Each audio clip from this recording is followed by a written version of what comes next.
I'm here today with Soundpeats Runfree Lite, a new earbud, open ear design from Soundpeats that has a couple of beam-forming microphones on them. I'm using the microphones now to record this video, but I'm trying to figure out why is everyone and their brother who makes earbuds trying to pimp us on bone conduction or open air conduction earbuds as if it's something new. Go back with me in the time machine back 4 or 5 years to when Plantronics made the Backbeat Fit. Look at how they advertise this old 4 or 5 year old set of earbuds that I absolutely loved. Silicone flexible design. 8 hours of playtime, IPX57 versus IPX4 on these brand new Soundpeats. Open ear technology on these old Backbeat Fits from Plantronics. This was my favorite earbud for a long time. Bluetooth 4 sucked, and it didn't work really well. Depending on where you had your phone, these would lose their connectivity all the time, and they didn't last long because they would absolutely get sweat through. That IPX57 just didn't work well. And let's get to the rest of the review to see if it is worth it to go for today's open air technology earbuds.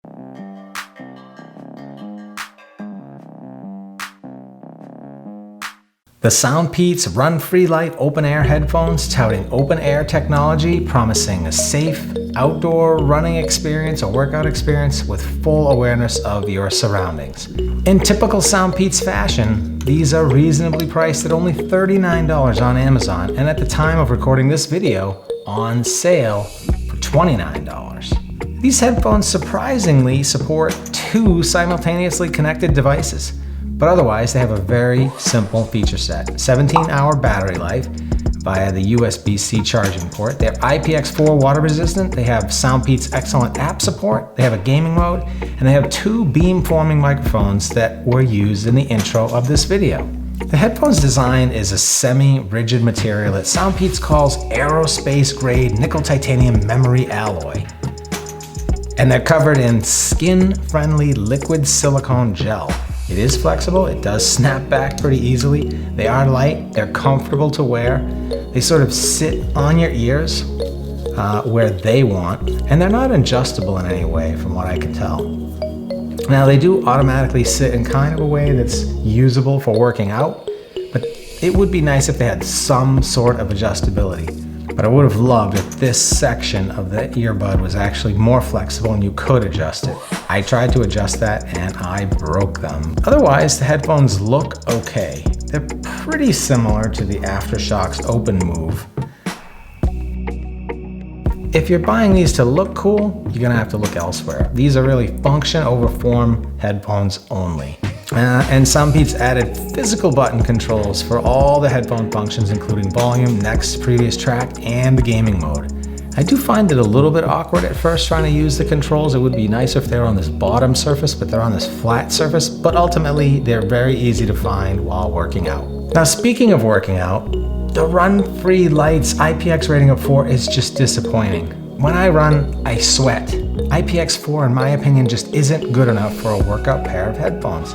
These do come with a gaming mode, and it is a good gaming mode, like all Soundpeats gaming modes. Now, the experience isn't entirely immersive, however, because this loose-fitting nature of the headphones and the ambient awareness really detract from a truly immersive experience. They're still better than not having a gaming mode, but I would recommend having another pair of gaming earbuds for any kind of serious gaming session. Now let's talk about those dual beam forming mics. I thought they worked really, really well in my outdoor mic test today. It was windy out, there were a lot of cars going by, and they were eliminating that background noise and wind. So for me, this is an added bonus that these would be good for any kind of phone call or virtual meeting. Just how good would the Soundpeats Runfree Lites be for an outdoor workout? Well, look, the sound quality is just okay. The bass, even with these huge 16.2mm drivers, at best produces some mid-range punch, but nothing like subwoofer rumbling in your ears. The high frequencies, I do think, would actually be very good. They're much better than something like the Open Move, in my opinion. The bass is actually better than the Open Moves as well. But your match may vary, because I think the tighter that these get against your ears, the better, which is why I'd really like to have some adjustability in here, because if I hold these into my ears like this, just a little bit, these sound much better, much louder, and I really like the way that Soundpeats did create this open air mechanism, which is You know, I guess it's really not rocket science, right? It's just the tweeter is there, and it's going to push music out through that grill into your ears. So the closer that that actually gets to your ears, the better sound you're going to have. So if you had some adjustability again in this range, that would sound a lot better in my opinion. So your match may vary. It's just going to be a little bit about how these fit your head. And unfortunately for me, they don't fit great. They do have Soundpeats app support, but to me, it doesn't really matter what you do in the app. The earbud design is only capable of delivering so much audio quality. Now that's exactly the same problem that every bone conduction earbud in this, or headphone in this genre has. No matter what you do, there's only so much that you can get for sound in something that's trying to reproduce bass by transmitting it through your bones. But to Soundpeats' credit, the Runfree Lite do shine over the shocks in both the high frequency and bass reproduction. So do I think these headphones would work well for outdoor workouts? Yes, if it's quiet outside, it will give you greater awareness of your surroundings and decent sound. But if it is noisy outside where you're working out, you're gonna be left battling, let's say, traffic noise, and you're gonna lose. They are just not loud enough, and there's absolutely no isolation to be able to turn off that traffic noise and put on music.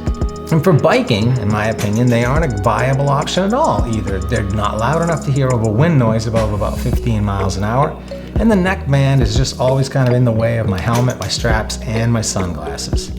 These earbuds don't have any ANC or ambient mode, other than the entire purpose of them is to provide 100% ambient awareness, but there's no actual ambient awareness. You just don't need it.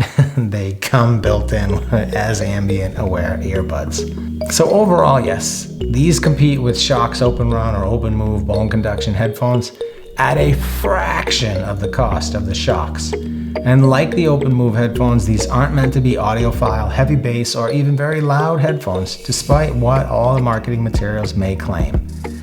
This titanium memory alloy personally doesn't mold really well to my head, resulting in less than excellent sound experience while running outdoors. And the design really can't keep up with the volume of a heavy, busy city street. So my recommendation is for these earbuds for anyone on a budget who needs a solid awareness of their surroundings while they're running in a quiet outdoor environment. But my primary recommendations for these are for Soundpeats. I mean, first, you could greatly improve these by adding some flexible materials in this section of the earbud so that I can get that open air conduction part closer to my actual ear. And second, how about improving on that old design of the backbeat fit for running? I mean, those backbeat fits were close to perfect in fit, in sound, and performance. They had just a few flaws, and I think you could really make that sing in today's day and age by equipping them with Bluetooth 5.3, IPX7, and making all the buttons work for all the functions like you always do on all of your headphones and earbuds. Well, that just about wraps up my review of the Soundpeats Runfree Lite. Hope you enjoyed it. Thanks for watching, and see you next time. Try as I may, I cannot get the Plantronics backbeat fits to charge. Those 6 years in the box, even though it was a brand new, never been opened package, that thing just won't charge. It was flashing red for about a day, but eventually it just stopped flashing at all. I can't turn them on, I can't get any signal whatsoever out of them, and this is what you're left with.